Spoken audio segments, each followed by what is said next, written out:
topic here tonight. It seems to have got more relevant as we've got closer to it. So we'll have a conversation on stage, and at the end we'll have the questions from the audience. So save those up till then. And I'll hand straight over to David Kirkpatrick, who's going to be moderating tonight. David's a federalite, lives right behind the hall. You can find him there later. And editor of the Northern Star and journalist and all-round good guy.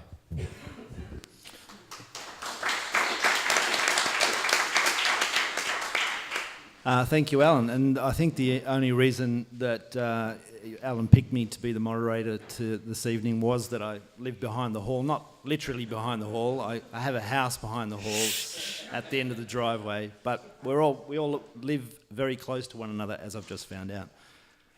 I think we've got a cracking panel this evening, and I'm glad that so many of you came out and maybe forsake Q&A for this evening, so I appreciate it. Let me introduce a really interesting lineup of panellists this evening. So to my immediate left, we have Colleen Ryan. Colleen is a local writer and former editor of the Australian Financial Review. She spent 35 years working with Fairfax and spent several years as a foreign correspondent with stints in Washington, London, Shanghai and PNG.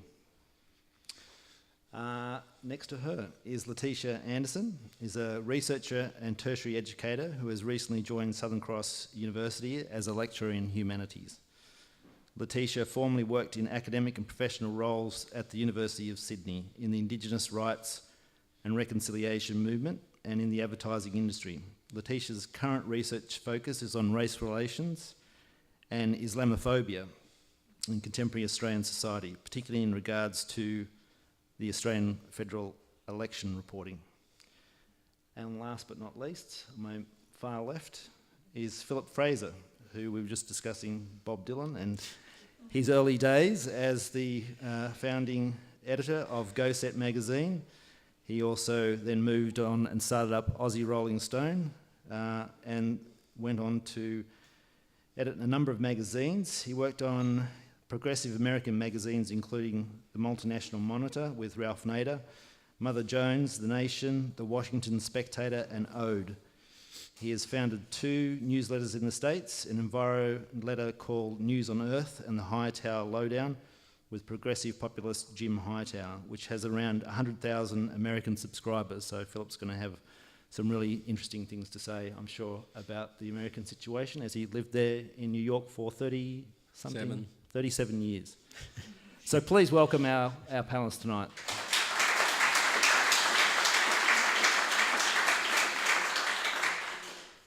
It's a ripper topic: populism, politics and the press.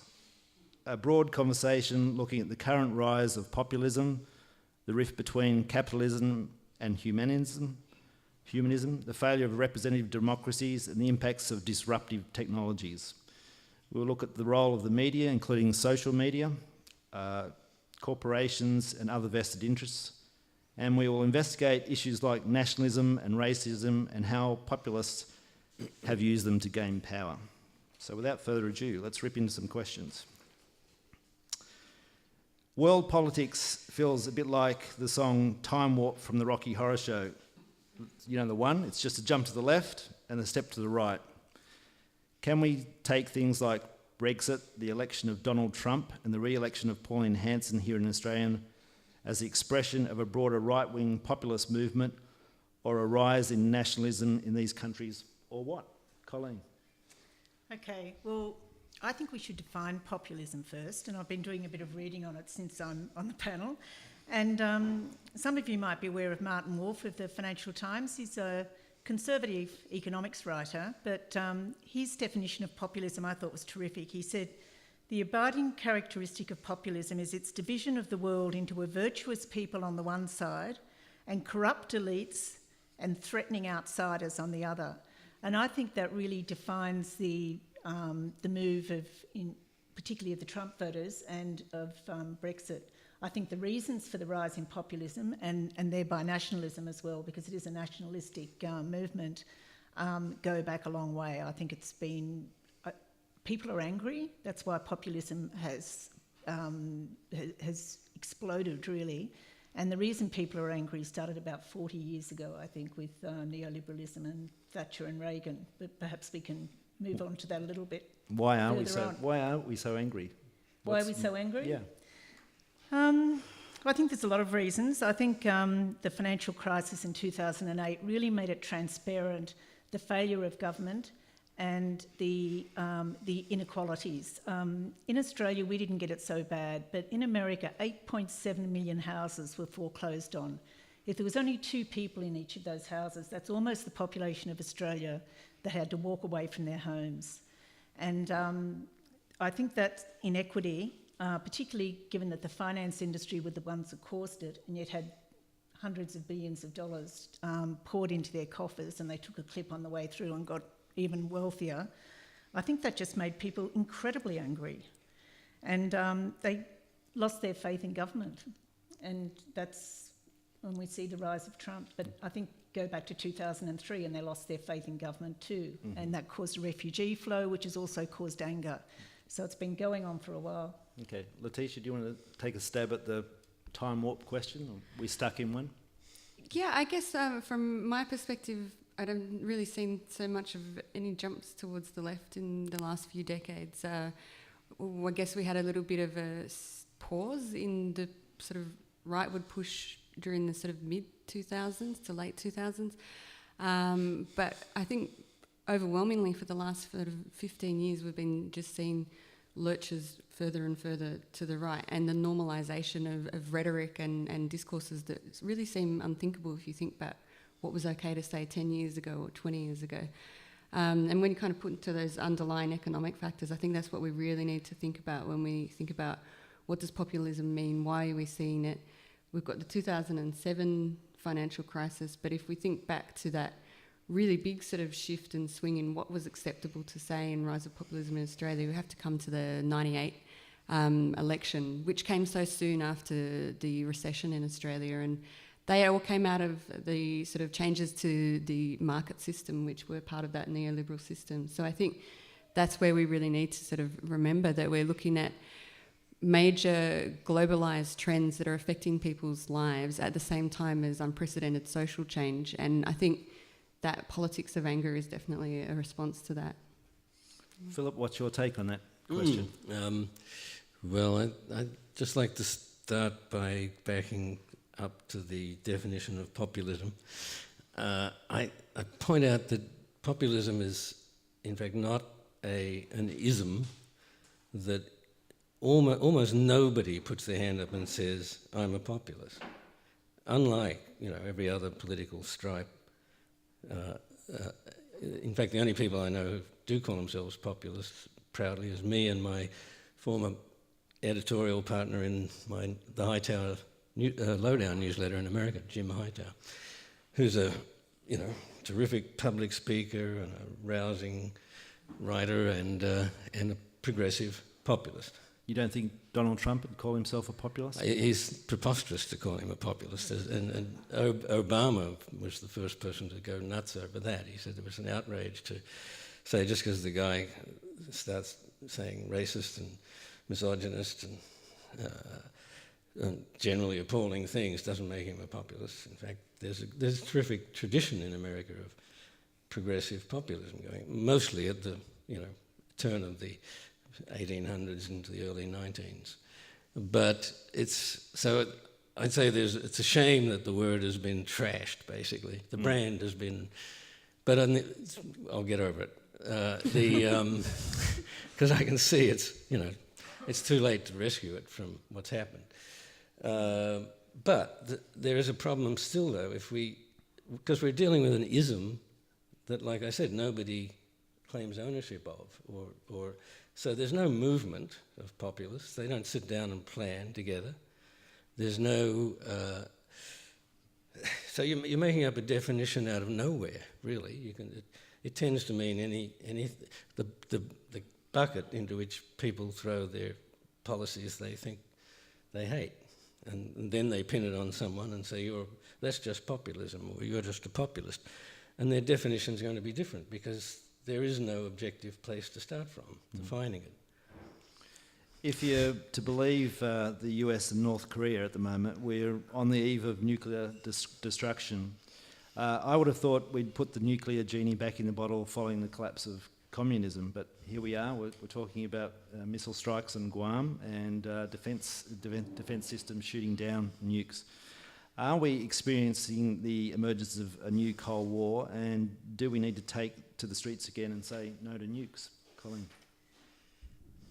I don't think this is a situation where taking to the streets and saying no to nukes is going to change the situation in North Korea. And I think Donald Trump is trying to outbully Kim Jong-un, and I'm not sure that's going to work. But in my view, and it's not just me that thinks this, the US should normalise relations with North Korea. They should put a formal end to the Korean War. They should have a peace treaty.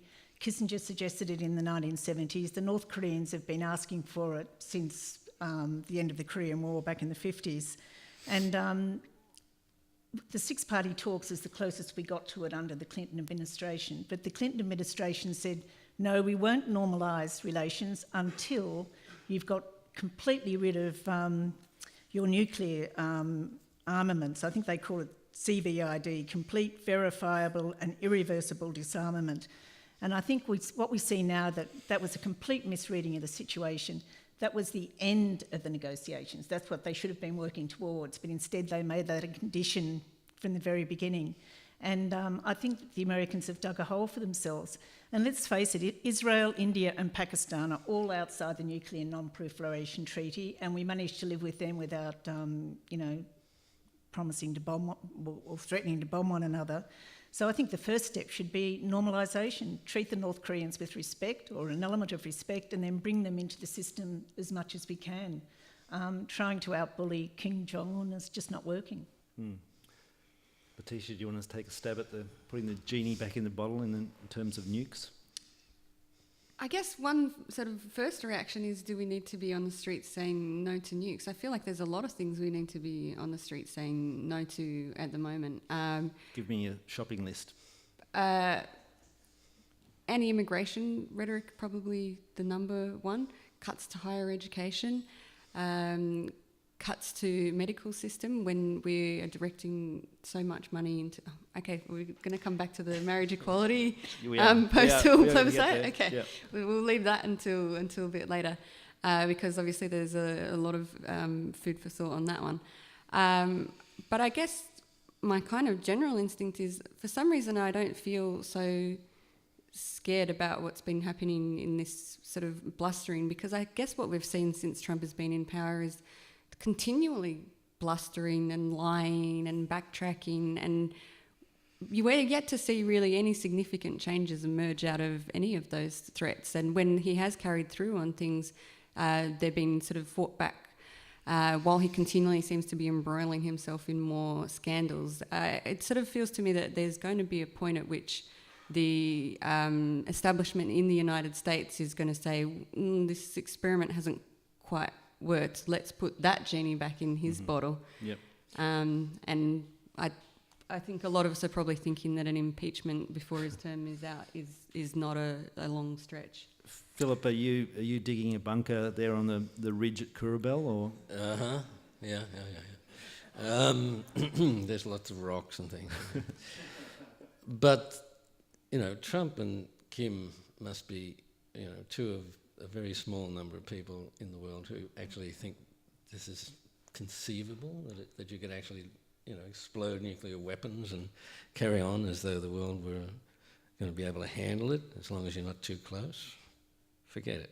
It's a total nightmare. But, and the nightmare, I think, is even more acute in the case of Trump, because he is so totally unpredictable, emotionally unstable. A year and a half ago when I started writing about Trump, I was, coming up with all kinds of wonderful insults and ways to characterise him that seemed pretty over the top. Now they're in the new daily paper every day. Mm-hmm. And it's not going to get us anywhere either, because he's deaf, dumb and blind as far as, absorbing outside information. He doesn't process it, he doesn't care. Anyway, I think the reality, though, of just to finish on the populism as a word thing, is that we do know that there's a whole slew. One of the things I put in the article I did in the Griffith Review, a whole issue on populism, was the point to ask all writers, editors, and the commentariat, if you use the word populism or populist, always put an adjective in front of it at least, so we know, what you're actually objecting to, because, again, the definition of populism is elusive. I mean, it is whatever anyone wants it to be, since nobody owns it. But if you say Pauline Hanson, for example, is a Muslim-hating populist, well, at least we know what you're getting at.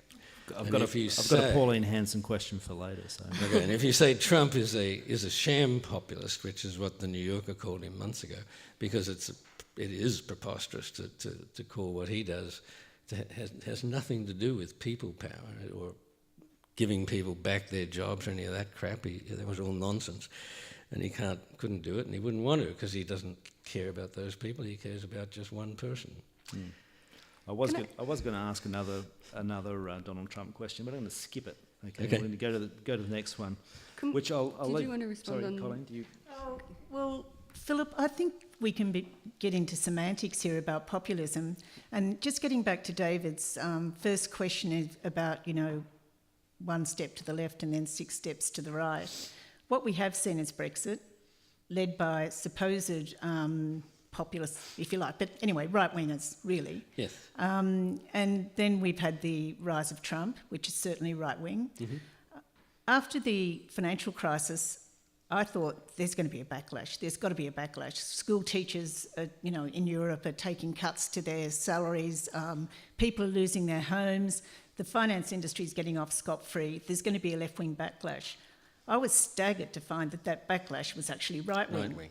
And I'm still confused about why that's the case, because all they're doing really is putting themselves back in the hands of the people that stole from them in the first place. The Nigel Farages of the world, the Donald Trumps of the world with all these Goldman Sachs guys. And I just can't understand why people have gone right rather than left in their anger. But I do agree entirely with that build-up, the fact that in this period from Reagan and Thatcher, the corporatisation of government, the takeover in effect of government, particularly in America, by corporate power.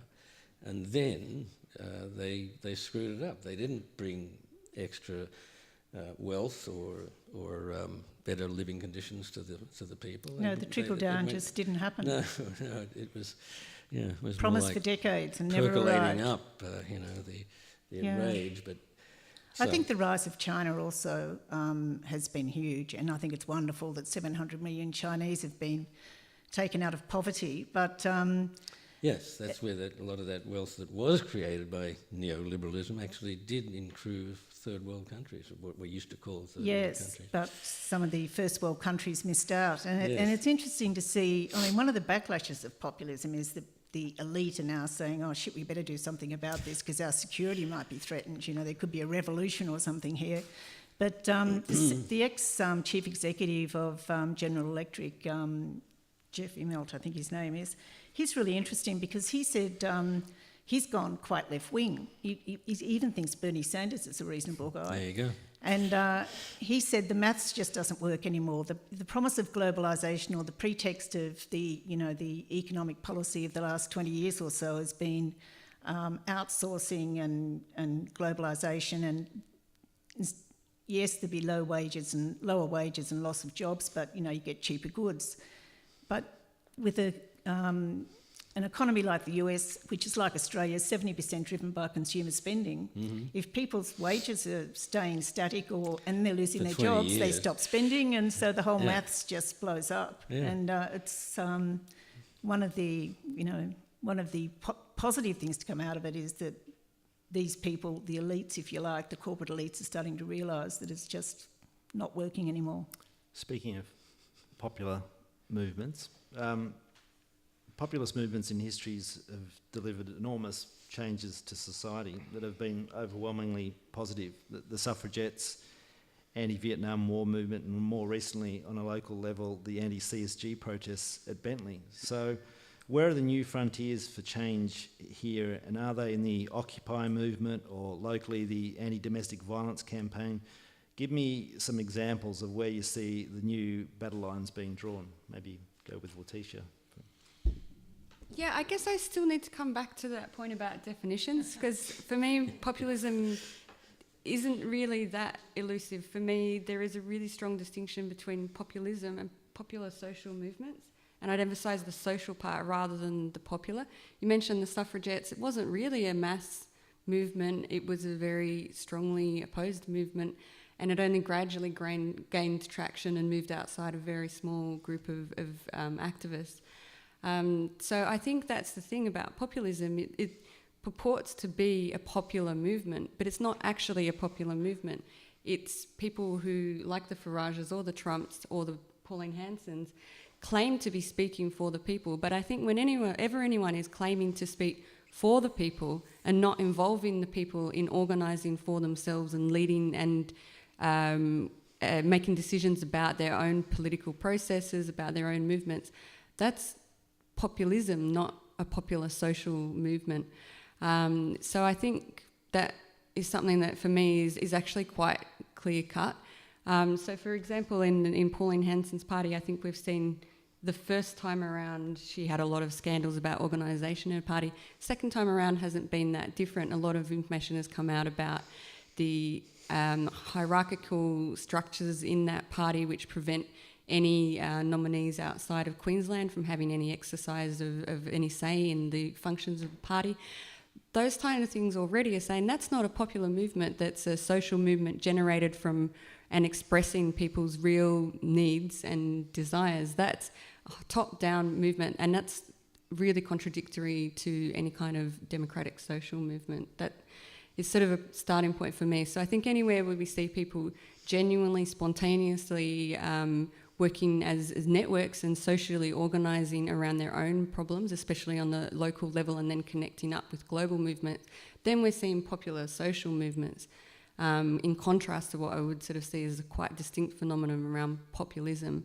And I think that's the other thing about populism, is that the leaders of populist movements, even if they disavow that label themselves, will generally be pretty not invested in following the rules of the game. Is that what makes them so unpredictable as well? That's not true of Bernie Sanders or Jeremy Corbyn, who've been lumped I wouldn't into the same but I wouldn't categorise either of them at this stage as populist. And what you were talking about, where you get local movements around, important issues that become that spread out, you get a kind of upwelling from the grassroots. You call it a popular social movement. I'm happy to go with that, although I would also say another word for it is progressive populism. How would you categorise the Bentley protests and the change of mind from the government then in buying back CSG licences? Wasn't that sort of a victory for the people? Absolutely, yeah. And it doesn't matter whether you call it progressive populism or, social movement. It was a victory driven by the people. And I agree with that formulation you gave just before about so many of the socially progressive changes of our lifetime, or for the last 200 years, have been driven by popular movements, by people organising. And they start small, but that's everything starts small. Could we call that activism then instead? Because I think that's what it really is, driven from the bottom. And I think the Bentley example is just an excellent one. That movie, The Bentley Effect, was just fabulous. And absolutely. You're asking what will come next. Well, I mean, we have to go through the same-sex marriage. That's really not the same situation. But I think Adani is going to be, hopefully, the next Bentley. And I think we should all get our Winnebagos or hire one and go up for the Adani protests, because I think that's really going to bring a lot of Australians to the fore. Colleen, if you were a betting woman, would you say the Adani mine will proceed as planned? I wouldn't put the house on it, no, not now that every major Australian bank has said they won't lend to it. It's not looking good. It looks a bit like what happened to guns when the banks backed off, and that was the end of guns. But isn't there some you know In far more Tasmania. about this than I do, but isn't there some Turnbull government thing that they've set up as a front to sort of provide the money? Yeah, but that's only $1 billion. They need a lot more than that.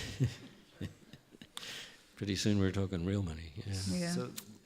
So look, let's move on to marriage equality in a roundabout way.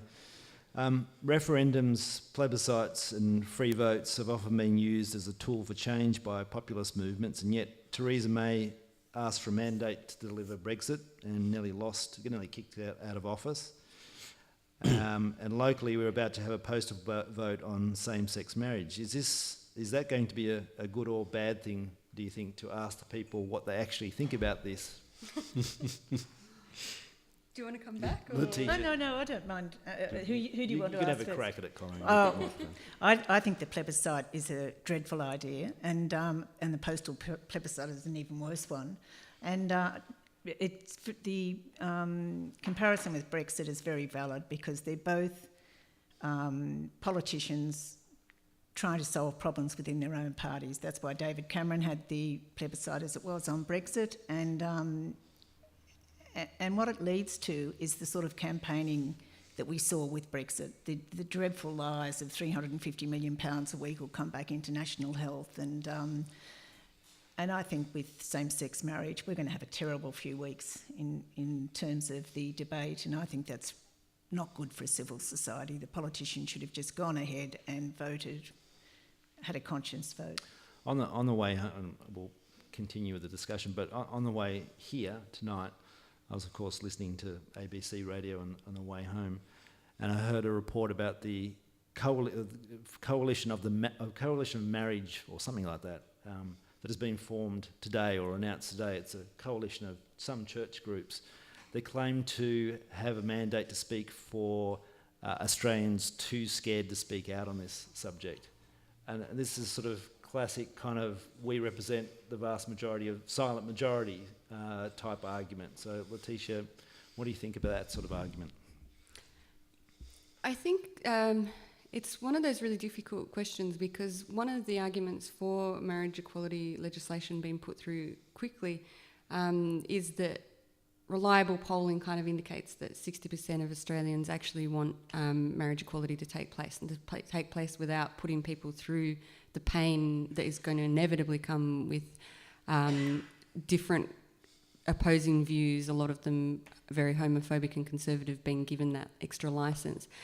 But I guess that's sort of where we come back to this question of populism as well, because having 60% of the population agree on a particular topic isn't necessarily the reason why we should have that as part of our laws and part of the way that the society is governed.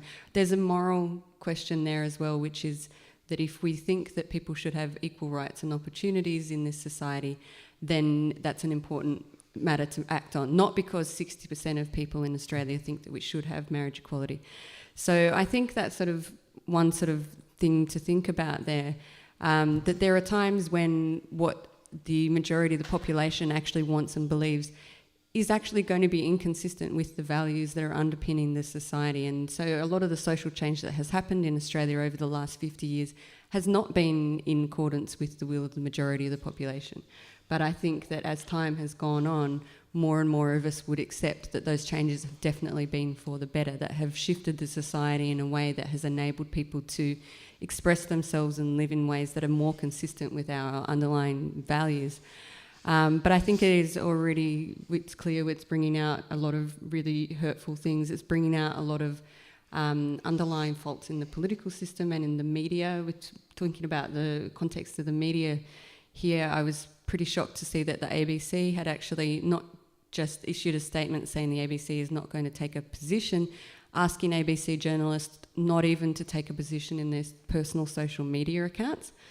So this is sort of where we come down to these other political matters that are sort of crisscrossing and underlying that surface. Whereas on the other hand, The Guardian, who's not tied to government funding, came out today and said they're not going to publish or promote any views related to the No campaign on this issue because they haven't come across any views that are convincing. So they're not going to stick blindly to the principle of journalistic balance and have this sort of artificial sense that those two views are morally equivalent, they have taken a stand and said, we are only going to publish things that are actually relevant to the debate. And I think if we think about some of the other big debates in society at the moment, in particular climate change, if that was a stance that was taken in the media on a more kind of concrete footing, we'd be seeing a lot more reliable reporting that wouldn't be confounding a lot of the key issues at stake. Philip, how do you feel about getting something in the mail asking you what you think about marriage equality? Well, I was trying to kind of sidestep that question really, but my son, who grew up in New York but has moved to Melbourne, has been asking me, and he's 30, so he's been around and he's politically savvy, but he's puzzled by why the full-on plebiscite, where you go to the polling booth and so on, is so vehemently opposed by the left. And there's an argument to be made that it has it had a lot more validity than the postal option. And the Irish survived it, so we should be able to. But I think the whole thing is well, two things. One, we should just get on with it and do it, whichever way gets it done quickest, because everybody's kind of, well, not everybody, but that's where everybody is going to wind up. The problem there is that the churches are going to insert all kinds of conditions, that wedding cake bakers will be, if they register as, religiously opposed in principle, they don't have to make cakes for same-sex couples. Well, worse things could happen, I think one of the arguments you could make to your son is the distortions of the debate, and I think Tony Abbott's disgraceful statement of if you believe in free speech, vote no. If you are against political correctness, vote no. Yeah, I mean, he's okay. just changing the whole debate, and that can so easily happen, as happened with the Brexit plebiscite as well. Well, and that's where I think the dangers are. I was going to make that second point too about the same-sex marriage debate, but also about Brexit, also about any and everything under the category of political correctness. See, while the whole developed world, really, all the self-described democracies have had this collapse in wage and general income and terrible increases in the inequality factor, and prospects are bleak, because not only is all that happening, but also all of our jobs are going to be taken over by robots. But then, in their anger, they're also attacking things that are really not relevant to the economics of their lives, but which have pissed them off for decades now. Like the Trump voters, a portion of them are like Trump. Really, they're sort of pre-Enlightenment fundamentalists. They believe women should be ruled by their husbands or by any man who cares to initiate a control over them. They're against science, Enlightenment stuff, really. They'd rather that never happened. And that's huge, because then you get the phenomenon of the voters in the Rust Belt in America who voted for Trump because they were pissed off at political correctness and the Washington swamp. Yep. But their economic interests are the same as people who voted for Obama in terms of, they wanted to get more efficient social welfare, more efficient Medicare, better education, and some new jobs. That's all shared by vast percentages of both the Trump vote and what Obama got. Not so much Hillary. I'm going to ask the typical pick on the traditional media question right now, so feel free to rail against me. I'm a member of the traditional media. Given mainstream media in the US pretty much across the board championed Hillary Clinton over Donald Trump in the US election, and Trump got resoundingly voted in, has traditional media lost the plot and its power position? Colleen, as a former member of traditional media? I don't think it's lost the plot. I mean, as an avid reader of the New York Times and the Washington Post, I think they're terrific publications. But a very similar thing happened in Britain with the last election, the Theresa May call that you referred to. The traditional media had painted Jeremy Corbyn as a joke.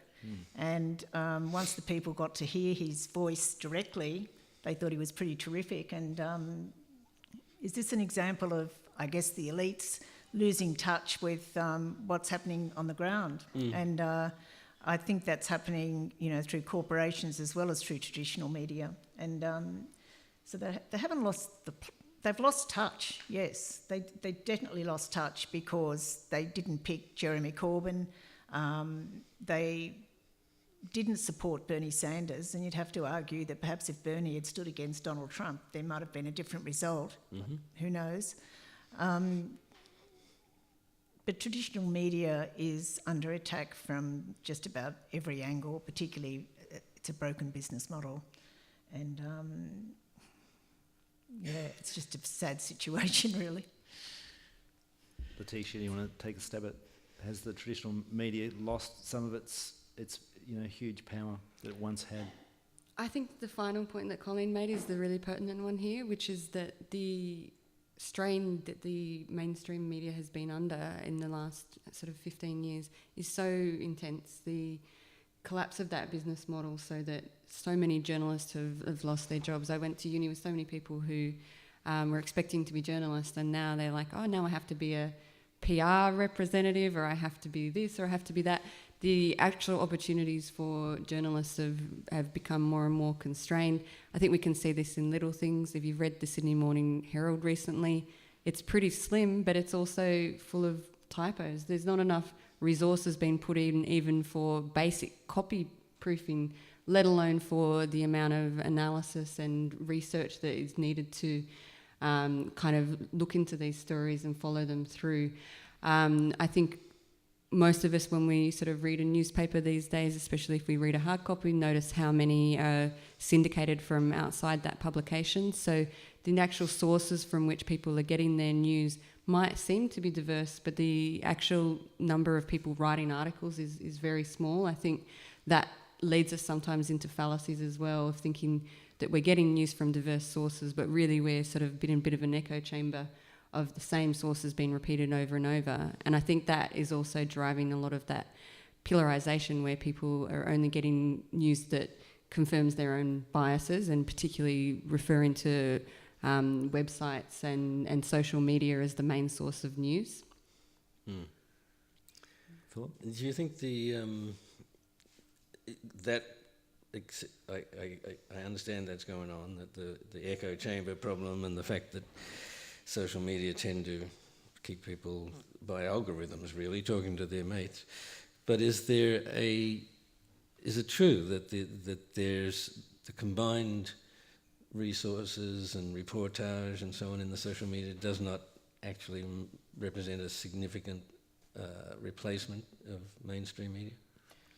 I think what you made, the point about algorithms, is really interesting, because I think that's when we think that we're making choices about the media that we consume, and actually we maybe aren't. So myself mainly rely on social media as a news aggregator. So in particular, I have friends where I know they're always posting the stories that are most relevant for my interest. And then I sort of think about people who haven't come up in my feed for months, and I think, why is that? And then I'll go look at their page and I'll see that they're completely writing and reading about completely different things, not sort of in line with my interests, but they're still really active. So it's not because it's the most active people that are coming up in my feeds, it's those biases. Chosen by an algorithm. Yes, chosen by an algorithm. Facebook algorithm. did it for you, Yeah, so I think I'm actually a savvy media consumer out there reading all of these different sources, whereas really I'm kind of relying on a selection of the media that I don't have that much role in collecting that and providing that into my feed. So, right. Yeah. And David, can I just say quickly one thing about the mainstream media? You said they all went for Hillary in the US. They didn't. They were the biggest of them all, Fox, who I believe you share an owner with, really. Yeah. Yep. Fox, for Christ's sake, the biggest and most powerful machine of media in America, did not go for Hillary. And in the end, they went full on for Trump. True. So, that's Most. I think I said most, but anyway. Colin, did you Oh, I want just add wanted to something? add a point about the echo chamber. It's not just social media. That's definitely an echo chamber, like Facebook or Twitter. The news will choose the news for you. But the Guardian does it too. Would you like us to do your Guardian, which would be looking at the stories that I've read and then pointing me in that direction? New York Times does it. It's really dangerous. And obnoxious too. And if you live in Australia and you choose not to read the Australian or the Daily Telegraph or the Courier Mail... Or the Northern Star. No, not so much the Northern Star. We've got to read the Northern Star. But if you don't read those papers, you don't know what half the population's thinking and saying. And much and all as you might not want to read them, it's a really good thing to do. And it's a good thing to listen to shock jocks occasionally.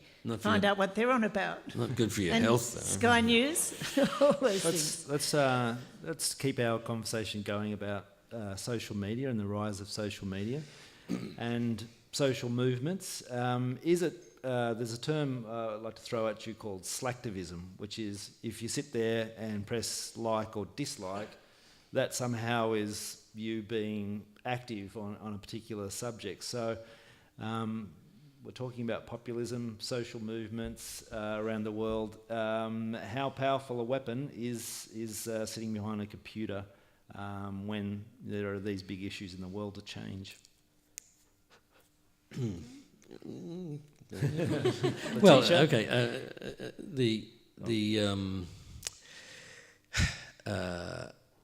Clicktivism is another word for it, But the fact is that GetUp in this country has, something like 10 times the number of members as all the Australian political parties added together.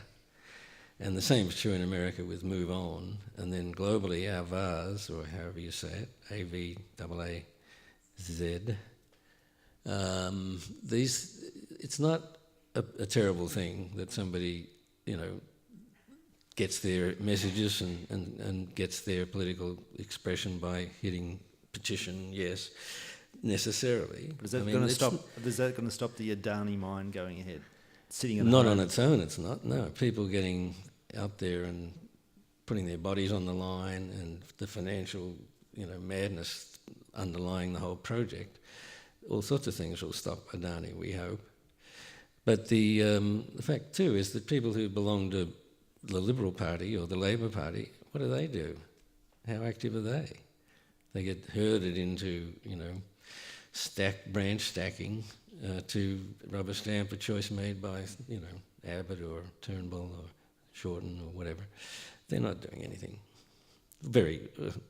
That's not fair.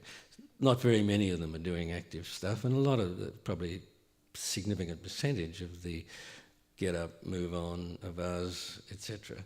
mob are actually doing other things too. They're going to demonstrations. They're reading, and those organisations send out quite well-researched and well-written descriptions of what their program, what their projects are, and why they're doing them.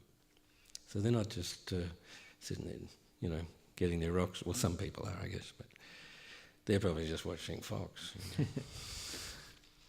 I think you can delude yourself by sitting there and like or dislike particular issues because you really aren't doing anything. I think GetUp's a great organisation, but for instance, Change.org, petitions, Change.org is actually a for-profit group, and they actually sell email addresses, and they make a lot of money, and people don't realise that. No, there's a Change.org petition, I better sign that one. And so you can be deluded. And it's much better to be active and out on the streets, I think, and perhaps going to political party meetings or giving money to Get Up so that they can get Peter Dutton out of politics. Yes, I think it's delusional. Should we touch on, we've gone slacktivism, how about fake news, which I don't know who invented it, but I think Donald Trump really hit home the fake news. Anything he didn't like was fake news. Is that a way, a label to dismiss criticism these days? And how can we tell the difference between what's real news and fake news? in the digital era. The US election showed that it's very, very difficult, and that people, as you know, were making money on Google by putting out outrageous news stories that would be shared, and then they get From advertising Macedonia dollars. or somewhere. Yeah, so Teenage. it's very serious. Trump's fake news is a totally different thing again. He's just trying to destroy anybody that disagrees with him. I think there's a big comparison between Trump and Hugo Chavez of Venezuela. I think, you know, if Trump was given his way, he could leave a failed state behind him like Chavez has, because if the courts disagree with him, he can't sack judges like Chavez did, but it's pretty serious. But his fake news is totally different to the real fake news, which is really serious, because you don't know if it's true or not. The real fake news that looks like the real looks like fake news that looks like and it's news. so good you have to click on it. Yeah. I think Trump's baloney, you know, is dog whistling. Really, when he says fake news, he's just reinforcing the solidarity, as it were, that he has with people who really would like to have not had the Enlightenment. You know, they would like to not have to think about science.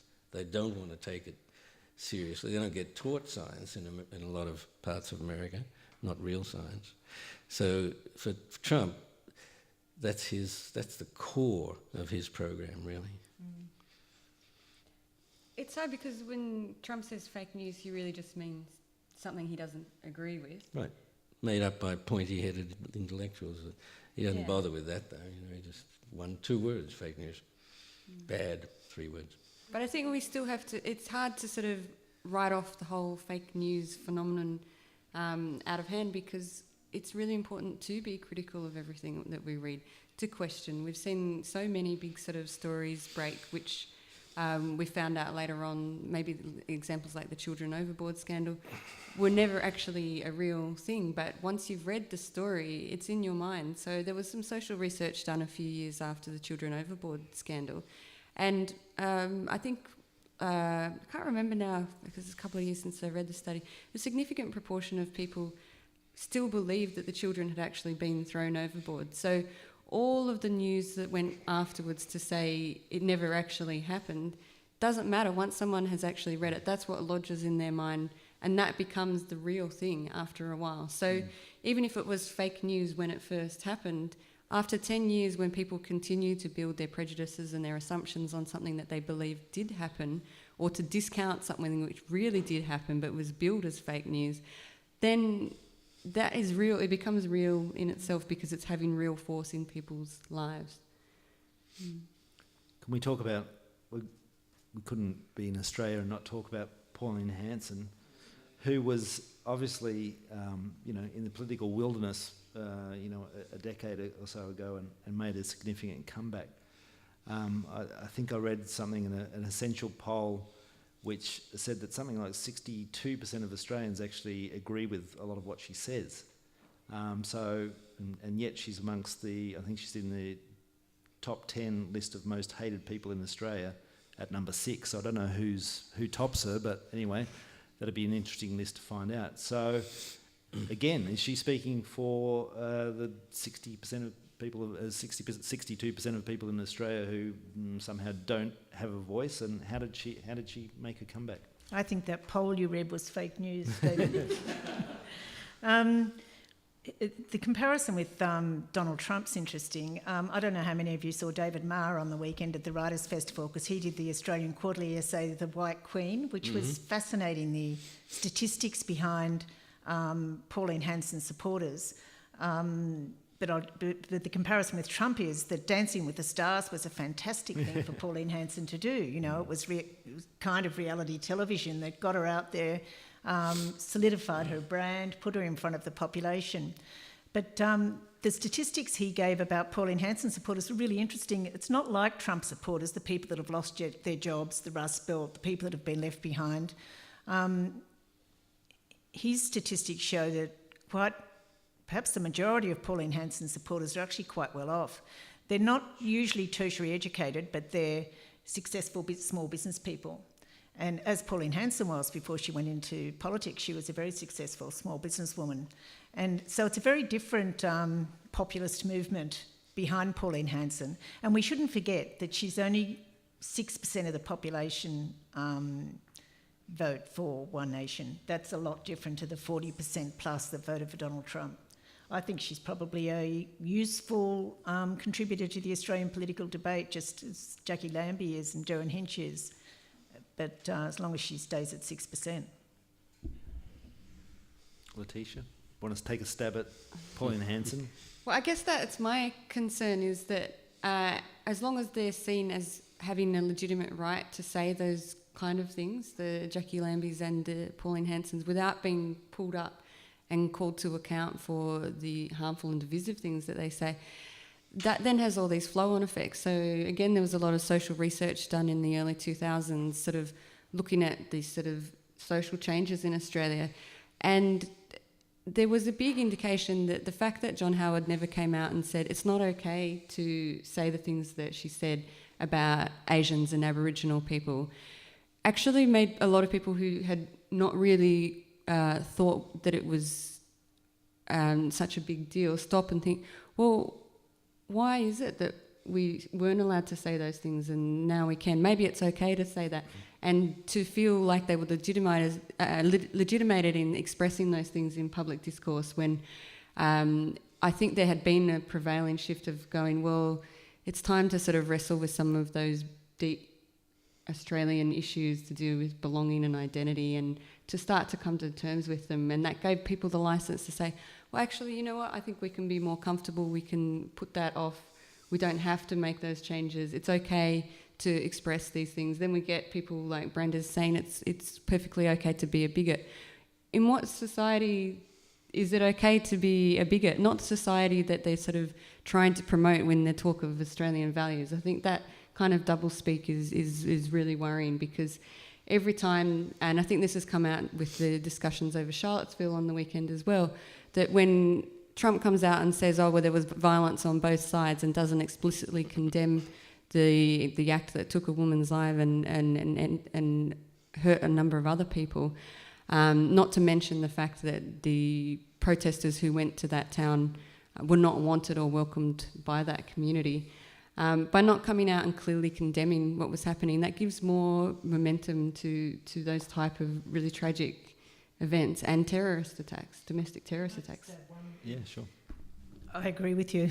And I think John Howard was responsible for letting that debate get out of hand. Once the White Australia policy was abandoned, there seemed to be a bipartisan agreement that we don't debate race and we don't have a racist debate in Australia, and it worked very well for a few decades, and until John Howard declined to stand up and say to Pauline Hanson, we don't do that here. And that was a breakdown in civil society to that extent, even though it did open up a debate. Well, and he did it for his own electoral reasons, obviously.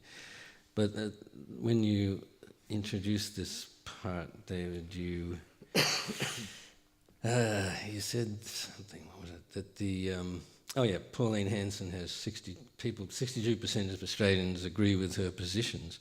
What the hell are her positions? I mean, we know she's against Muslims. She wants a royal commission into Islam, I believe. That's part of that package. And she was previously against Asians, yes, and presumably still is. And she's against Aboriginal people in various weird ways.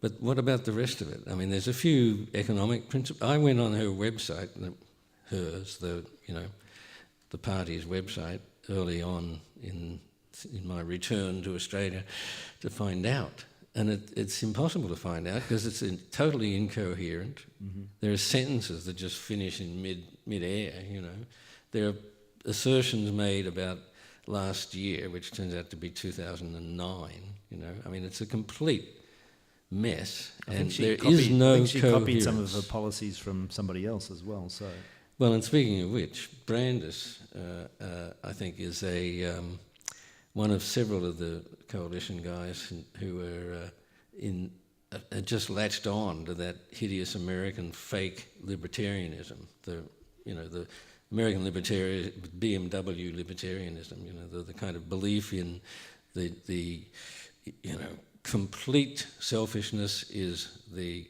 right policy. It's in the same bag as the invisible hand in the economy.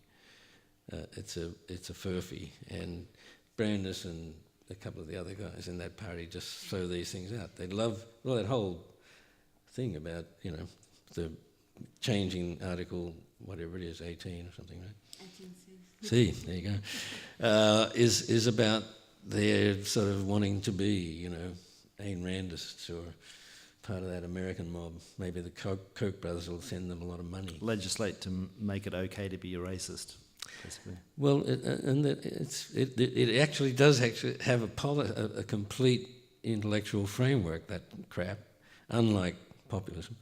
It's owned by and operated by and promoted by an identifiable worldwide movement, which is gathering tremendous strength in Latin America, as well as in the USA. And again, Barnes and co would like to be on the coattails and come out with that same kind of crap. Let's move on to Dick Smith. Dick Smith has come out today. He's going to spend $1 million on a Grim Reaper type advertising campaign, and apparently he's going to Canberra in a couple of days' time to talk about limiting sort of growth, I think, in Australia, and that's what his campaign is going to be about, because he's worried that Australia's wealthiest 1% own more than the bottom 70%, and that equates to 17 million Australians. So what do we think about putting a limit on population growth and this sort of latest outburst, I suppose, from Dick Smith? Isn't he bankrupt?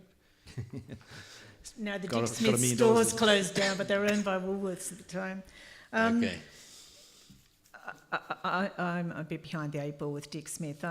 How does limiting population growth stop the 1% raping the other 99%? He's always been protectionist, hasn't he, by Australian, and I don't know. I think he's on a bit of an anti-refugee kind of rant there as well. So that's to come on. I think Thursday he's going to be in Canberra. But if Australia didn't have anti-refugee, if Australia didn't have immigration, and what we have 205,000 people a year join our population by net immigration, we'd be a very different economy. I really disagree with Dick Smith, and I'm not sure what angle he could come from in saying limit it. But I know there is an argument out there that we're overcrowded, but I've just been on a trip around the Kimberley, and I can't believe there's not even birds live there. I mean, it's just extraordinary how empty it is. And when you consider the world and how crowded it is, surely with technology we've got a bit more room. What was that bumper sticker they used to have in Western Australia? Fuck off, we're full. It's just so empty. Those would be migratory birds that you were seeing or not seeing. I was at the wrong season. No, they've been, banned, I guess. Do you want to take this? Dick, I don't know any more about Dick Smith. So. Dick Smith. It's just a bit mystifying, isn't it? I just saw a snippet of it on the news today as well, and it was just kind of like, if you do the numbers, it really doesn't make sense to try and limit immigration because it is an ageing population. Migrants are more likely to bring young families into the country and to be contributing in a significant way to the economy. And I think if he's really proposing it about growth, the money could be maybe spent towards looking at sustainable options for supporting the population we have. It seems like just trying to advocate to block people from coming in has to have an underlying racist element to it, and it does tap into that same reactionary anger that is fueling these populist movements that are so alarming. And I think that's what is key about it. It's reactionary. It's rather than looking at the big picture and thinking about all these factors that are actually underpinning the circumstances which are making people feel disenfranchised, that they can't get ahead, they're under a severe mortgage stress. Rather than looking at the factors that are actually creating those issues, it's trying to find some kind of folk devil to pin those angers and fears on and distract attention away from the type of systematic economic reform that we would need to actually address those problems. And reform of the tax system. You know, if we could get Chevron and a few of those others to start paying tax, and maybe introduce a buffet tax so that the wealthy people have to pay at least a 20% tax rate, that would make a huge difference to the amount of money we have to spend on welfare and infrastructure and so forth to make a more sustainable society. Not to mention a carbon tax. Yes, a just did. carbon tax, yes. What a good idea. How about we cast our minds into the future, where up to, I think, 70% of jobs that currently are being taught at university are going to basically be redundant in a few years' time. I saw I think a late line report with a Silicon Valley boffin from Australia who's made it big over there, saying there's nothing to worry about if you lose your job or your job's being automated. You'll have far more leisure time to do what you want to do. And I'm thinking that sounds pretty good, but you know, if you don't have any money or not enough money to live or superannuation. So my question is, can you sort of cast your mind into the future where we're all men and women of leisure and our jobs have been made redundant? Is there going to be a populist movement against machines, computers? What sort of We're looking at the populist- Terminator kind of movie, I'm thinking of. No one saying this question. Can you try and cast your mind into that future of what those populist movements might be if we're all sitting around happy as Larry at You home? could just say mass movements or, people's movements. Well, the maths don't add up, do they? If it's a consumer-driven society and no one's got a job, they can't afford to buy the goods that are made so cheaply by robots. So there is that experiment in Finland where they wanted to pay everyone a social wage. So leisure time would be great if we all had a minimum wage that we were paid anyway, regardless of whether we had a job or not. There would have to be that dramatic change in the makeup of our economy to make any sense of an economy that's complete, that's got a huge number of robots taking over our jobs. So I can't cast my mind into the future to imagine what it'd be like with people not having jobs, robots doing everything. I guess shareholders would do terribly well. Middle management that never did jobs anyway might do well. Chief executives. It's going to be a huge issue. And I can't see any way around it other than a social wage, but I can't see that happening either. I guess coming from the point of view of someone who works professionally as an educator at the tertiary level, it seems hard to feel like that transition can happen, especially when universities are getting pushed more and more towards providing purely vocational training, when, as you say, the jobs that people are being trained for might not be there. So that kind of brings us back to thinking, actually now is the time to be investing in liberal arts, humanities education, teaching people to be flexible, creative thinkers so that they can adapt, so that they can go, oh, well, I can retrain for 6 months or a year and then I can become a developer, or I can become whatever else I need to become because I've got those skills of research, critical thinking. But instead we're sort of seeing more and more people are sort of being pressured into trying to pick a vocational training course, which are costing more and more, so the options to then do further study or change your mind if you've already embarked on that course are becoming reduced. So I think even if we want to move towards that sort of situation, even working towards a 4-day week would be a really great sort of thing. I guess people probably thought it was inconceivable 100 years ago that the working class would actually have 2 days off every weekend, but people achieved that through struggle. And it's possible we could work towards things like 4-day weekends, but we need to be making the changes in the society now that support that transition. And I think the way that current policy is going, it's not taking us towards that ideal. That's a good follow-up question. I mean, you work at a university, so are you confident that you're, turning out students that are in courses that are future-proof, or is that a genuine concern amongst our universities? Do we need to radically reform and train people in different ways for the future? Yeah, well, again, I think that providing people with the skills to be great researchers for whatever purpose it is, to be critical thinkers, those skills can be then generalised across any field. I think really focusing specifically on vocational training is not necessarily a good path for the future. But I can see that it's really stressful to think about taking on a huge amount of debt for a degree that doesn't give you a job title. But I think that is actually, to be future-proofing, we really need to be preparing people to be flexible, to be able to make changes, to adapt. And I think that is at odds with the economic pressures that need people to be able to say, I need to be able to have a job, I need it to be regular, I need it to be reliable. Those type of jobs are not available anymore, so flexibility and developing that resilience is probably more important. So I'm talking in circles now.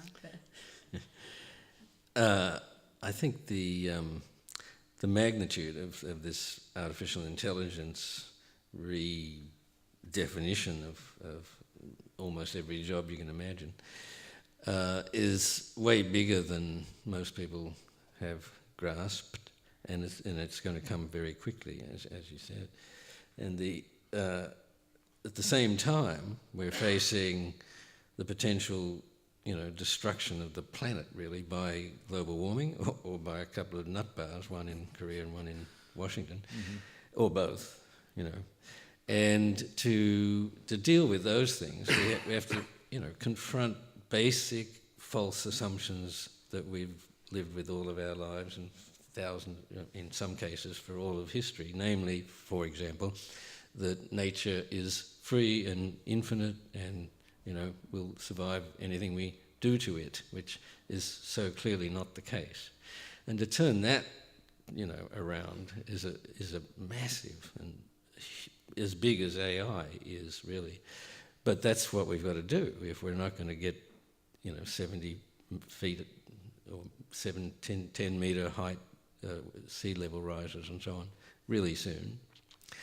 And that requires an immense amount of work on scientific stuff, not just the humanities and arts, but science, because again, first of all, vast numbers of people just don't believe science at this point in time, and Hanson is sort of dog whistling that stuff too, and she says all the crap she says. She's sort of saying we don't believe in scientists or experts or intellectuals, really. There was that great moment in the documentary which was made about her return to politics, where she looked out the window of the plane and said, "Look how green it is. I don't think there's any climate change."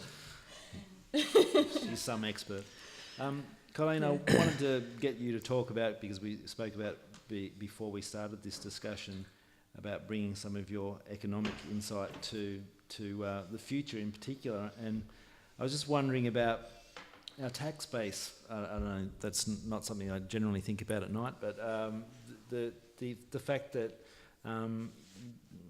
us as general sort of Australian taxpayers, there's only so much money that you can reap out of that sector, and we have a lot of the Henry Review into Tax, which recommends, I don't know how many you could tell me how many recommendations he had. I think one government introduced one and got thrown out immediately. So if we're not in the mood we can't tax us as Australian taxpayers, general taxpayers. We can't get the big corporates to pay. Our commodity prices are off. We're in a bit of strife in the tax system and actually sort of funding this great future where machines will do everything and we'll just sit back and sip margaritas. Yeah, if I had to put the house on it, I'd say that we're going to have to increase the GST rate, and that we are all going to have to pay more, which is sad because it's a very regressive tax. I think the tax question is a really difficult one. First of all, the federal government and the state governments have made huge mistakes in the past by giving the mining companies too many tax breaks, like they don't pay tax for the next 20 years. And I think it was a real wake-up call when they said Australia's going to produce more LNG than Qatar. We're going to be the biggest in the world. And then we had a look at what Qatar was getting in tax for its LNG, and it was billions of dollars, and we were getting like 800 million if we were lucky, and we were producing more. So we made a real error there. And the mining tax was a good idea. The carbon tax was a good idea. We trashed both of those. And then we've got the problem of taxing the Googles and the Microsofts and the Apples of the world. And that's a really hard one, because what we're saying to them, first of all, they're all effectively based in the US. So the US wants their tax. It doesn't want to give it to anybody else. And secondly, what we're saying is, look, you should pay tax where you make your money. Well, if that's the case, BHP should be paying China tax rather than Australia tax. It's a really hard one once globalisation really takes hold of and you get the multinational companies. So until there's a global agreement on tax, and I wouldn't mind betting that America wins that one and we don't get any of it, I think that it's going to come down to GST, an increase in GST, and we'll be up there at 17% or whatever, just like the VATs in Europe, because I don't think otherwise we can broaden the tax base enough to pay for the welfare and the education and the health that Australians demand. Okay, I think we're just up about question time from the audience, and I think we're a bit early, but maybe it's time to throw open to any questions from the floor. And I can see Alan roaming around, so just put your hand up, and remember, please ask a question of the panel. Statements are great, but questions are even better, so thank you. Colin, I've got a question for you. My name's Rod, by the way. Colin, I'm not sure. We're up to, I just realised the other day we're up to 2018 next year, which will be the 100th anniversary of the Russian Revolution, which is interesting, eh? It'll be interesting being in Russia next year. Now, Lenin wrote a book called Imperialism. I don't know whether you've read it or not. No. It's a fascinating read, because what he talks about is he's sort of looking at the question of how come capitalism has survived past Marx's predictions. And he argues that the welfare state has caused capitalism to last longer than was economically expected. But he argues that capitalism eventually will collapse because the welfare state is dependent upon imperialism. In other words, the continually being able to have access to new resources and new consumers.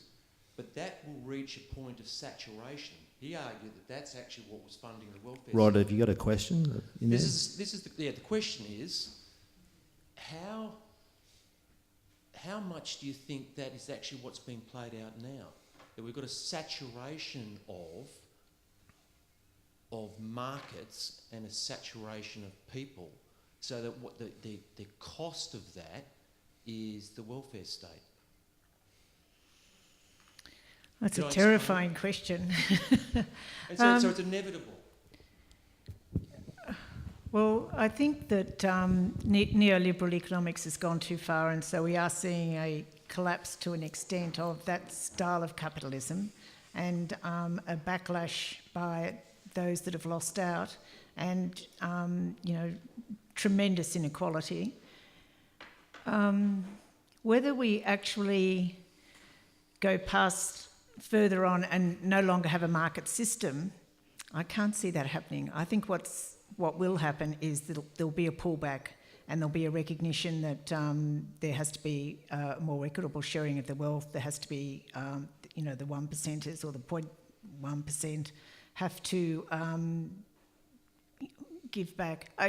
It gets down to the stakeholder question. We've gone so far now that the only people that matter are shareholders, and in fact, the stakeholders are employees, customers, shareholders, community. And I think we're going to go back to that way of thinking. But as for getting right away from the market system, I can't see that happening. And I haven't read that book of Lenin, so I haven't really got my head around it properly. Just a quickie on that. I mean, both Marx, Lenin, and a bunch of people who have written in the same vein, talking about historical determinism, inevitability of this shift or class. The class warfare will be resolved inevitably by the triumph of the working class and so on.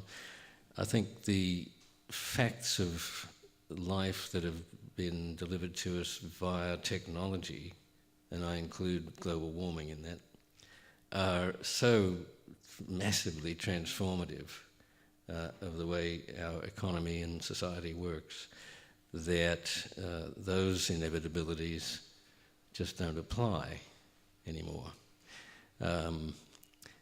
And, you know, Lenin could come back from the dead and strike me for saying so, but I do think, even talking about, you know, tax reforms and raising the GST and so on, none of this is going to confront or deal with these massive changes in our lives, the destructive forces of global warming and the massive changes wrought by AI.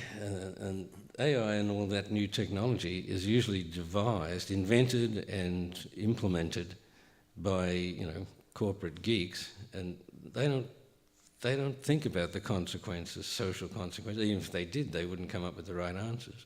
And that we're not part of that conversation. I mean, who asked us, all of us in the world, whether we wanted, you know, a device, you know, welded to our hands that plays movies and games and bets and all this shit, and that our children start using when they're 6 months old?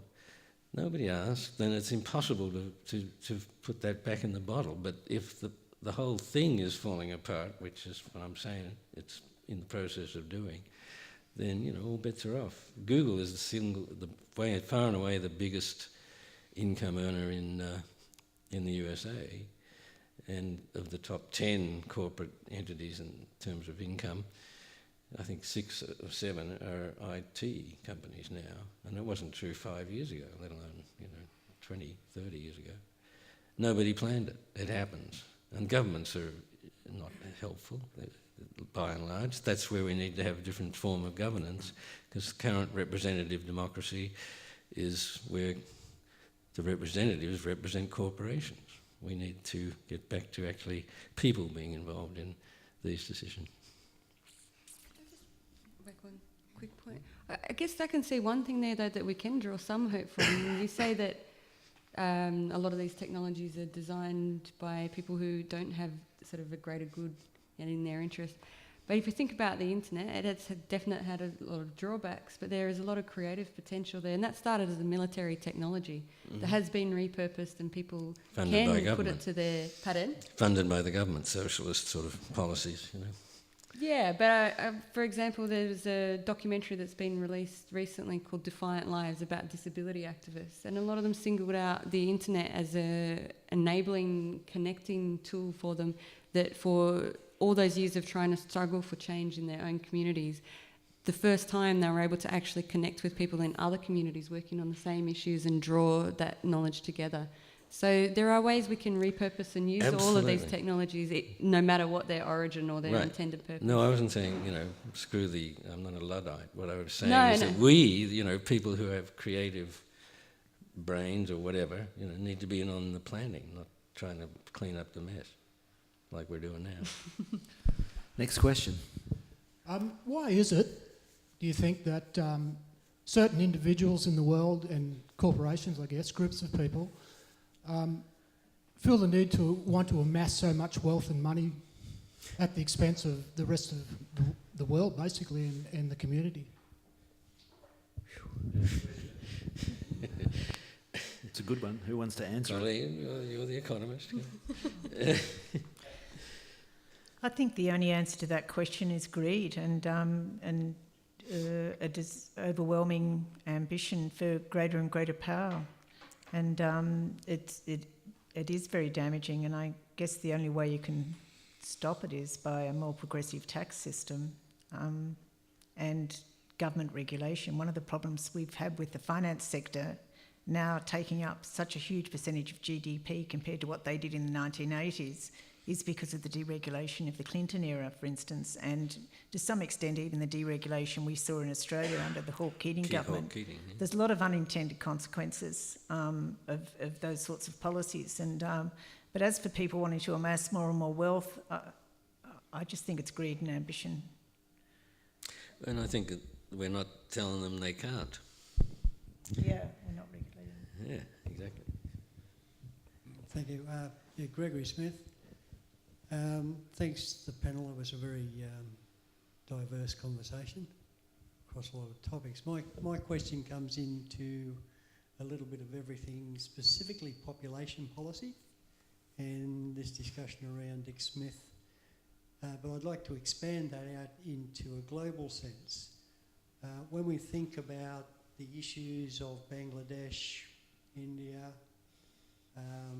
some of the African nations with climate change,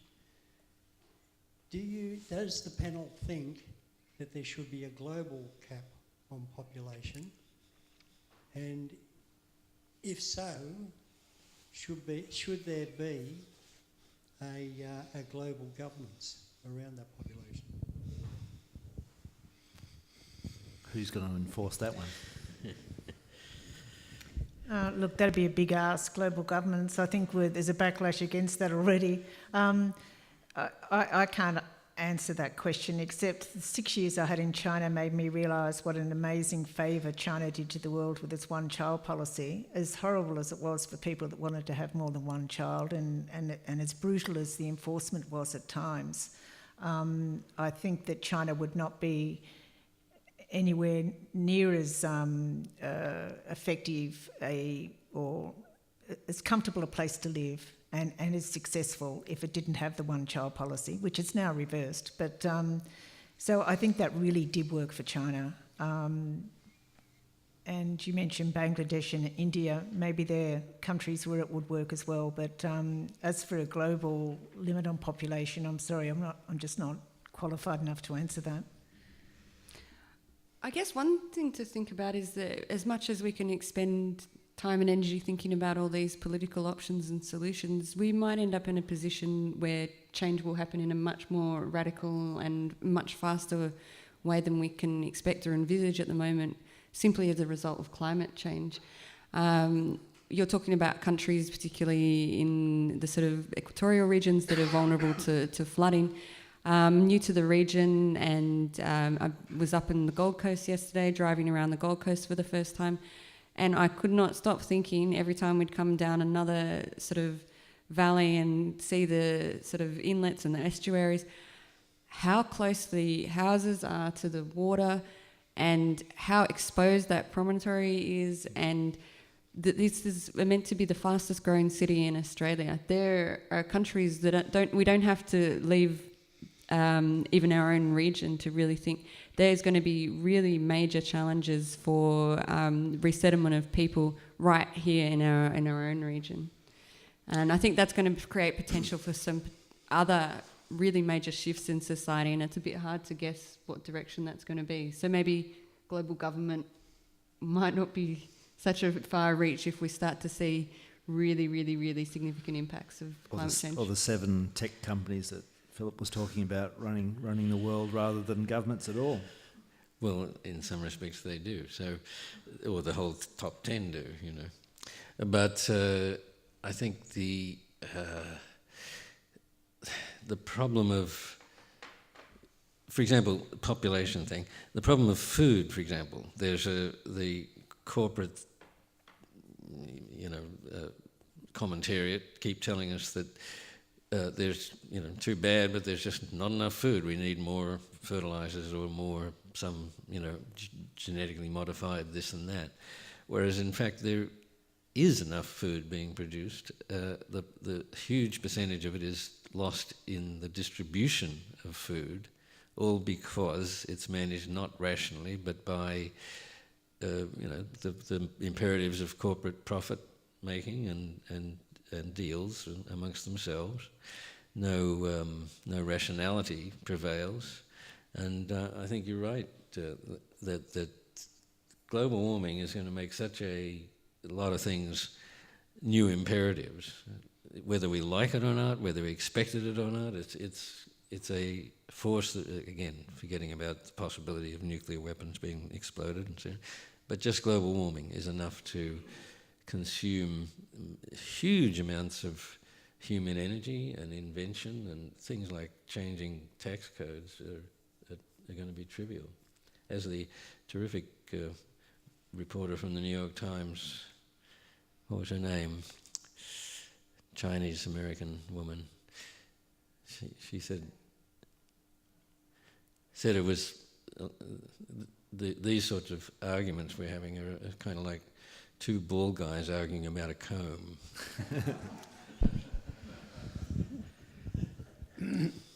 Hi.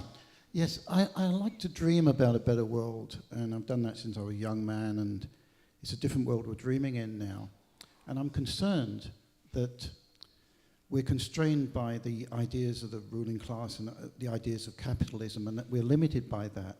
And I've heard you talking well about an enlightened capitalism, and I'd like an enlightened capitalism, I really would. But I'd like to hear your ideas about what you would dream about as the world developing, and what ideological framework, what ideological dialogue you see that taking place within. I'm a high school teacher, and I hear children talking of the ideas of capitalism as if they were written in stone. Sorry, who was this question addressed to? Oh, okay. It's a massive question. I think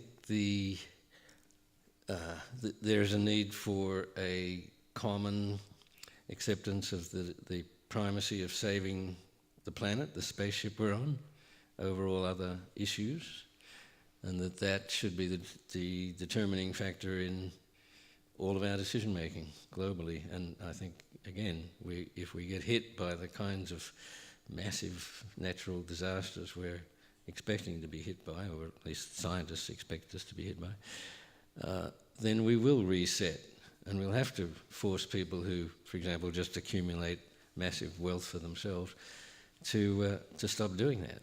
We could conceivably, for example, I'd like to see us abolish all existing taxes and just have one tax for the consumption of natural, non-renewable resources: air, water, earth. Anybody, either individually or in a corporation or a government, that consumes or pollutes or fouls any of those things has to pay for it. I know that's a kind of idealistic notion, but again, when the shit hits the fan, we have to start thinking broadly. I'd like to see, for example, a ban on not just a disarmament going on around the world, but an actual ban on weapons. All weapons, not just nuclear ones, all of them. They're all useless. They don't produce anything positive. And people, like my son said about that too, that'll never happen, coming from America, of course. And I said, well, that's what they said about slavery. Yeah, it's a really big question.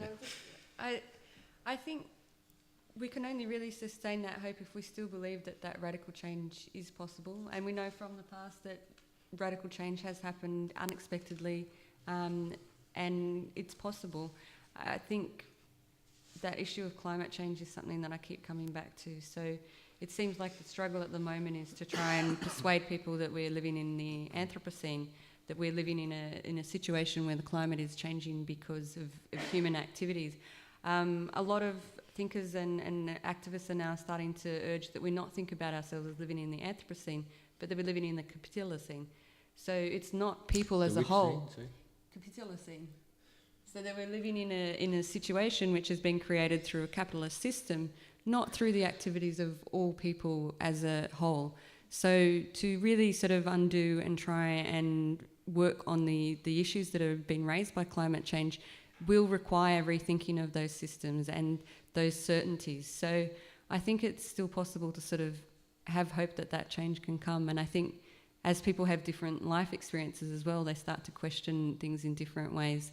And what matters to them will change as well. So I think particularly when you're in high school, it's really difficult to see outside of the dominant cultural situation. And I think that's probably the time at which we're most constrained by our sort of social environment.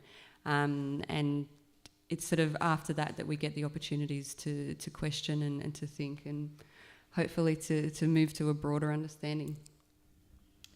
I'd just like to address one aspect of it. What sort of society do you dream of? The sort of society I'd like to see is more of a European style of capitalism, there was a French Prime Minister, and that's why I was flipping through my notes to see if I could find his name, but he said, market economy, yes, market society, never. And I think that's where we have gone wrong. We just haven't pulled back on the neoliberal capitalism enough to give us a decent society that appreciates cultural values. The other thing that even though I said earlier that there'd been a backlash to global governance, I think it would be wonderful if we could have an effective UN that addressed issues like climate change and global taxation and multinational power. So that would be but I can't see us getting away from a market economy. Just we have to do it better.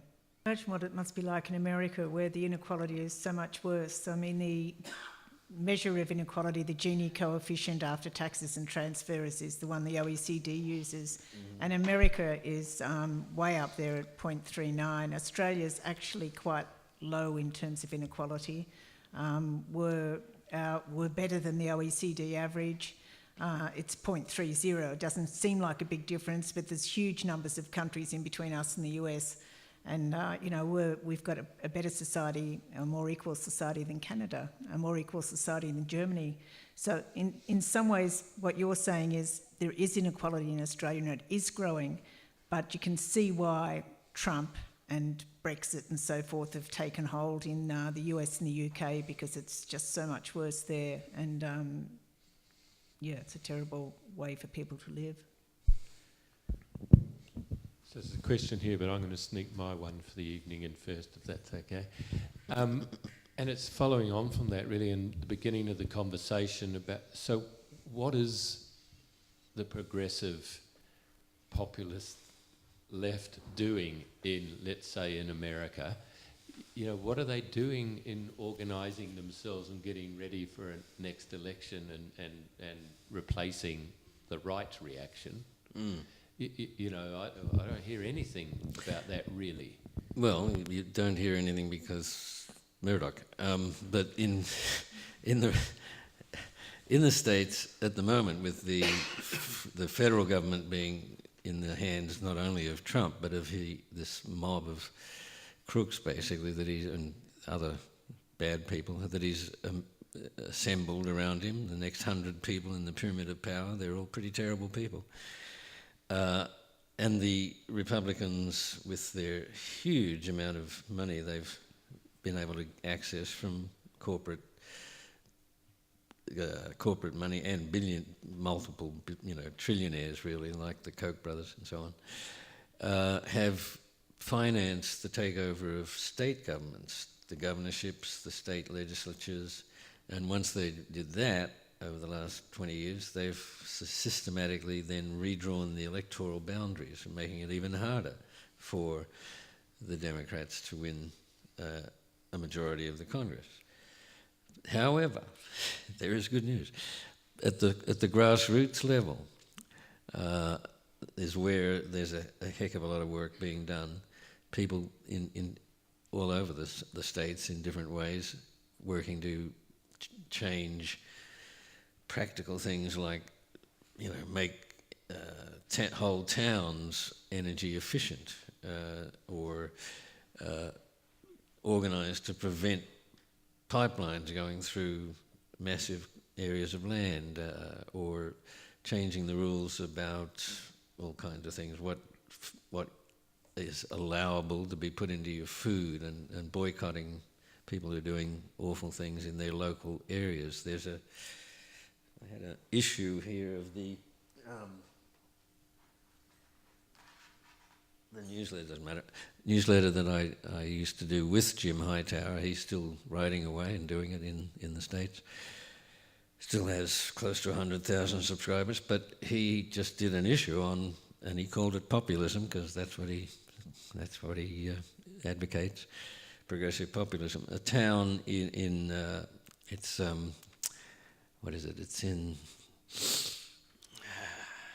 Springs, Colorado Springs. It's a town that's really the headquarters of fundamentalist Christian sects in America, and pretty nasty ones that are incredibly reactionary and wealthy and unprincipled.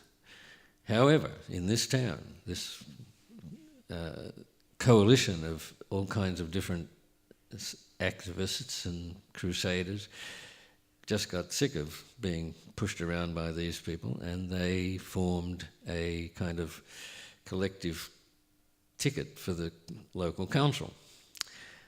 So there's, the first woman, Latina woman, who's also physically handicapped, blind, and there's a bloke whose main concern, he's a businessman, but his main concern is clean air. Half a dozen of these people agree on enough specific issues to make a combined ticket, and they've taken over the town.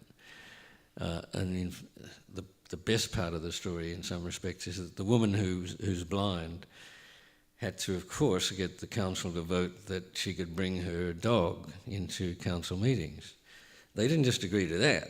They all decided that they'd all bring their dogs into council meetings every time there's a council meeting, and totally change the atmosphere of the meetings. So watch for it. A world movement. I've nearly forgot my question. My question comes in two parts. One, I feel like I lose out terribly tonight because I'm older generation. I go to university and they're putting the courses up and kids are losing out. And I feel a sense of my worry for the older generation. Our teacher said something about what they hear the first time is what they hear.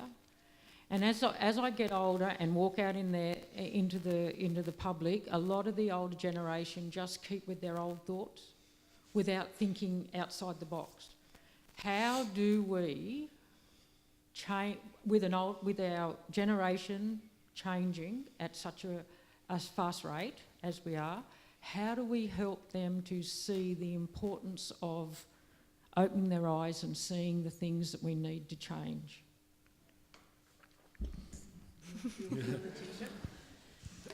I think this is a really hard one. I think I'll come back to the other question, which was asking about what your dream is and how those dreams change over time. So the dreams that I sort of had for political systems and things when I was younger changed, I think, when I had a child. And for me, then the dream that I had was about living in actual communities where people can support each other. I'm on a street full of women with babies. We're all there on Facebook messaging each other and saying, my baby won't sleep, I'm going mental, I don't know what to do. And we're all on the same street. We hardly ever see each other. We're isolated, we're stuck in these houses on our own. Something has to change in the social makeup. It's not just about, well, if I had an extra 10% in my pay packet, things would be so much better. I guess I could have afforded to have a cleaner, made some material changes in life, have a holiday. That wouldn't change that actual substantial feeling of life. And I think that for older people, a lot of the same issues are there, that they are not able to live rewarding lives enmeshed in community. They've either been uprooted or they are in areas where they don't have the support services that they need. I worry a lot about my grandmother, who's living in a regional town. Everyone's moved away now. And she doesn't want to leave the town because it's the last sense of community she has, but she's not getting the support that she needs. And it's through those one-on-one interactions that I do see that change. Like my grandmother became an advocate of sorting rubbish into recycling and the different piles. When my uncle had a job at a recycling plant, he explained some of the things to her. Little sort of interactions and changes will help that, and that becomes really difficult when people are living really isolated lives without connection into community and different people interacting with each other all the time. So I think that's sort of a really difficult thing, because we do need that change on the social level as well as, say, shifts in economic policy or better services. So I guess that's where things that people can do on a day-to-day basis, like volunteering in different ways, can make that little bit of difference. But for really big change, I think we need some more structured social change as well. With finances not being great either, getting them more cut and back. The second thing is I truly worry for the younger generation. Our suicide rate is at a tremendous high. I know we all sit up, you know, you guys are fantastic, and I see answers and stuff like that, but how do we encourage our young people that there is a future, that there's something to hold on to? And how do we let them know that, you know, because every time they open their social media or they open a newspaper, all they see is just negativity. And that worries me. As I said, and it's not just our young people that are suiciding. You know, we have our rural suicide rate is absolutely huge. And we need to be addressing this, you know, in a way. And again, I know it goes back, Letitia, to community and togetherness and that, but somehow we have to give them some kind of, I don't know, way of reaching out and being inspirational to them and just asking them to hold on. Well, I was really surprised actually to see that in the last US and UK elections, the proportion of younger voters was really dramatically increased. They called it even the youth quake. For myself, I've been pretty cynical about organised politics since the sort of mid-2000s. I had a bit of a crisis around the Rudd era, which maybe some other people went through. Also, after the anti-war protests, and then seeing that didn't stop the war. So I've kind of been pretty cynical, and I was thinking Corbyn's just a populist, because I see populism as a negative thing. And then what really struck me was in the lead up to that election, the incredible surge in downloads of the manifesto for the party. And a lot of those were being circulated on social media by people who were voting for the first time, and particularly really young voters. And that gave me a lot of hope. That told me people are actually getting out there and engaging. If people are there reading political documents and thinking for themselves and wanting to be involved, and I got a bit more of a sense of positivism, and I decided I'd take the label of populist back from Jeremy Corbyn at that stage, if it means that young people were actually starting to engage. And I have a feeling that might be the one positive that we might be able to take from the postal plebiscite, because if young people enrol to vote and really turn out around this issue, we can see that should have some kind of feedback effect, in that the postal plebiscite really has been designed explicitly to try and prevent the people who are most likely to vote for marriage equality from voting, the young people who are not enrolled to vote or who don't have their postal records updated. So hopefully that will be the one of the good sort of news stories that will come out of this very unnecessary and painful process that's been thrust upon us. I think there's two little bits in the Bernie Sanders campaign that struck me as, you know, exemplary tales. One was, the percentage of young, under 30 voters who went for Sanders over Clinton was phenomenal. It was like 80 to 20%. And Sanders was putting out a pretty basic European-style program of democratic socialism or social democracy, same thing, as was Corbyn, and the same thing there in Brexit. Young people under 30, under 35, just hugely went for Corbyn's policies. The second thing I wanted to mention about Sanders' campaign, early on in the campaign I was reading about how inside the Sanders campaign it was very hard to read anything about the Sanders campaign because of that block on media. But, you know, there were places you could dig up stuff. And they were talking about how they were going to organise, get out the vote stuff, getting people enrolled, getting them to the polls and so on, which is what it's a huge part of what American elections are about. And they were very impressed with the fact that Obama brought in a lot of social media into the campaign and seemed to be, you know, ahead of the curve. But the Sanders kids, the organisers, first of all, they used social media, old-fashioned email, to talk to each other about, you know, what you would do is if you were in some little town in, you know, Midwest America and you wanted to get on the, you know, campaign with Bernie, is you'd email somebody or other who'd be listed on one of their websites, who would basically tell you, well, we'll send you a bunch of stuff and you just go ahead and do it. And they decided early on in the campaign on a whole new strategy for getting out the vote and for educating and rallying a huge number of people to match the numbers that Hillary Clinton's campaign was getting by spending a bucket of money. This new policy was go door to door and talk to people, real people, stand there and engage them in a conversation. And the Sandinistas, or the Sandernistas, did that on a huge scale. And that's really how they managed to get that huge group of young people involved. Well, what they, first and foremost, what they did was put up a bunch of policies that made sense. Democratic socialist policies. And, sorry? If only we could get rid of the power of the dollar in politics, we'd be getting somewhere. Yes. The Koch brothers that you mentioned, you know, they're funding huge right-wing policies. If the political donations were completely banned and there was public funding of all elections, I think we'd have a very different society. Absolutely. Well, we've got a better shot at that than they do. But again, everything's got to change.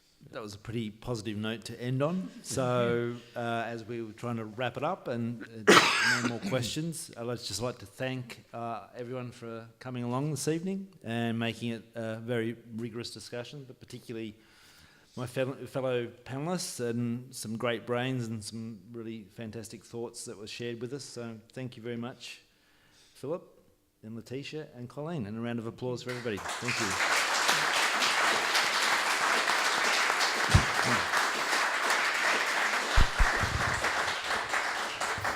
Thank you, and thanks also to David. Thank you, everyone. Fantastic, very lively. You can read more about populism, good bits and bad bits, in the latest Griffith Review out there on the newsstands now. Philip's in it, and so are a couple of other ex-Fed talkers. So get a read of that. Thank you. See you. Oh, I've got a little 800-word piece on populism in the Echo on Wednesday. There you go.